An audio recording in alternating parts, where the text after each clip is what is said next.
మన జీవితంలో వచ్చే చిన్న చిన్న కష్టాలకు చాలా బాధపడుతూ మనకి ఎందుకు ఇలా జరుగుతుంది, మనకి ఎందుకు ఇన్ని కష్టాలు వస్తున్నాయని చాలా బాధపడుతూ ఉంటాం. కానీ ఈయనకు వచ్చిన కష్టాలతో పోలిస్తే మనవి అసలు కష్టాలే కాదు. రిటైర్ అయ్యి ప్రశాంతంగా జీవించాల్సిన వయసులో కొత్త జీవితాన్ని స్టార్ట్ చేశారు. ప్రపంచంలోనే ఎక్కువ మంది ఇష్టపడే చికెన్ బ్రాండ్ ని క్రియేట్ చేశారు. అదే KFC.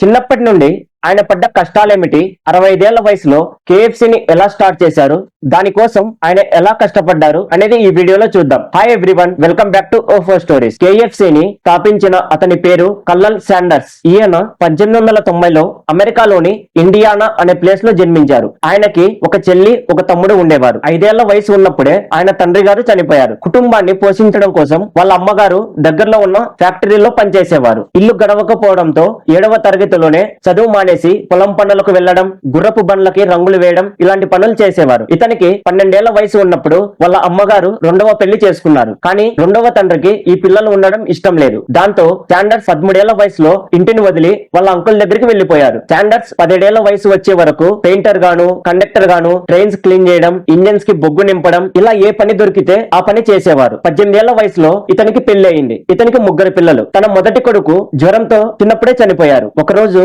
శాండర్స్ పని అవగానే ఇంటికి వస్తూనే ఇంట్లో తన భార్య కనిపించలేదు. తన భార్య తన పిల్లలతో పుట్టింటికి వెళ్లిపోయింది. కొద్ది రోజుల తర్వాత తన భార్య వాళ్ళ అన్న అతనికి ఒక లెటర్ పంపించాడు. ఆ లెటర్ లో ఏమని ఉందంటే, తన చెల్లెలు కనీసం ఉద్యోగం లేని నీలాంటి వాడిని పెళ్లి చేసుకోకుండా ఉండాల్సింది అని ఆ లెటర్ లో రాశాడు. అలా శాండర్స్ కి 20 ఏళ్ల వయసు వచ్చేసరికి ఎన్నో కష్టాలు. కొన్ని రోజుల తర్వాత ఒక కేఫ్ లో శాండర్స్ కుక్కుగా పనిచేశారు. తర్వాత ఇన్సూరెన్స్ ఏజెంట్ గా కూడా పనిచేశారు. కానీ దానిలో కూడా అతను ఫెయిల్ అయ్యాడు. తర్వాత ఒక టైర్ల కంపెనీలో పనిచేశాడు.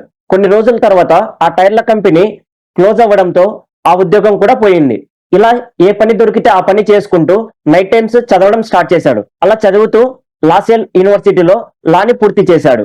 కానీ కోర్టులో తన సొంత క్లయింట్ తోనే గొడవ పడి అతన్ని కొట్టడంతో తన లాయర్ జీవితం అక్కడే ముగిసిపోయింది. కొన్ని రోజుల తర్వాత ఫెర్రీ బోట్ బిజినెస్ ని స్టార్ట్ చేశాడు. దానిలో మంచి లాభాలు వచ్చాయి.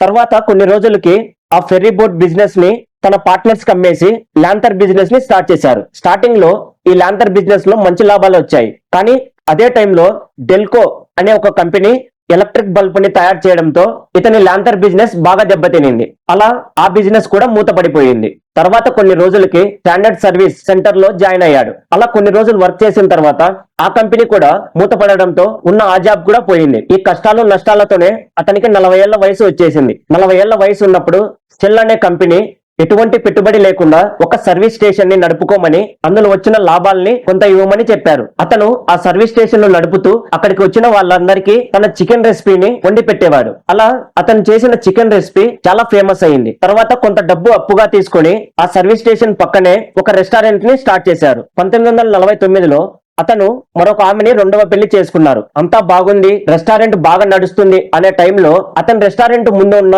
హైవే రూట్ ని వేరే రూట్ కి చేంజ్ చేయడంతో అతని రెస్టారెంట్ మెల్లగా డౌన్ అయింది. ఇలా అతని జీవితం మొత్తం కష్టాలు నష్టాలే. చివరికి అతనికి 65 ఏళ్ల వయసులో గవర్నమెంట్ నుండి $105 చెక్ పెన్షన్ గా వచ్చింది. దాన్ని చూసిన అతను చాలా బాధపడ్డాడు. గడిచిన జీవితం అంతా చాలా కష్టాలే. తనకంటూ తాను చేసుకునింది ఏదీ లేదని మనసు నిండా బాధతో ఆత్మహత్య చేసుకోవాలనుకున్నాడు. ఒక చెట్టు కింద కూర్చొని సూసైడ్ లెటర్ రాస్తుండగా మళ్ళీ ఎందుకో అతని మనసు మారింది. ఏదో సాధించాలి అనుకున్నాడు. బాగా ఆలోచించి అతనికి తెలిసిన విద్య చికెన్ ని బాగా ఉండడం. ఆ విద్యలోనే మళ్ళీ తన జీవితాన్ని స్టార్ట్ చేయాలనుకున్నారు. చికెన్ రెసిపీని తయారు చేసి లోకల్లో ఉన్న అన్ని రెస్టారెంట్స్ కి తిరిగి తన రెసిపీని టేస్ట్ చేయమని చెప్పారు. అందరూ ఆ రెసిపీని రిజెక్ట్ చేశారు. అలా 1009 మంది అతని రెసిపీని రిజెక్ట్ చేశారు. కానీ అతను బాధపడలేదు. చివరిగా ఒక వ్యక్తి ఇతని రెసిపీని తన రెస్టారెంట్ లో అమ్మడానికి ఒప్పుకున్నారు. అలా మొదలైన KFC ఒక 8 సంవత్సరాలు గడిచేసరికి అమెరికాలో 600 ఫ్రాంచైజెస్ ఓపెన్ అయ్యాయి. అలా ఏర్పడిన KFC ఇప్పుడు ప్రపంచం మొత్తంలో 145 దేశాల్లో 30,000 ఫ్రాంచైజెస్ ఉన్నాయి. 1009 మంది రిజెక్ట్ చేశారో ఇప్పుడు ప్రపంచంలోనే ఎక్కువ మంది ఇష్టపడే చికెన్ బ్రాండ్ గా తయారైంది. ఆ వయసులో కంపెనీని విస్తరించడం కష్టం కాబట్టి 1964లో $2 మిలియన్ కి KFC ని జాన్ బ్రౌన్ అనే వ్యక్తికి అమ్మేసి